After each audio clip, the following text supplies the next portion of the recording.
وَلَتَجِدَنَّهُمْ أَحْرَصَ النَّاسِ عَلَى حَيَاةٍ وَمِنَ الَّذِينَ أَشْرَكُوا يَوَدُّ أَحَدُهُمْ لَوْ يُعَمَّرُ أَلْفَ سَنَةٍ وَمَا هُوَ بِمُزَحْزِحِهِ مِنَ الْعَذَابِ أَن يُعَمَّرَ وَاللَّهُ بَصِيرٌ بِمَا يَعْمَلُونَ۔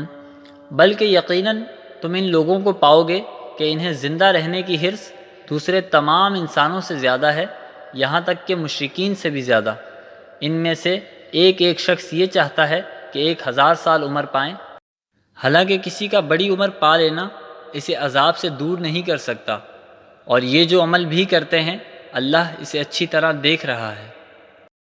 قُلْ مَنْ كَانَ عَدُوًّا لِلْجِبْرِيلَ فَإِنَّهُ نَزَّلَهُ عَلَى قَلْبِكَ بِإِذْنِ اللَّهِ مُصَدِّقًا لِمَا بَيْنَ يَدَيْهِ وَهُدًى وَبُشْرَى لِلْمُؤْمِنِينَ۔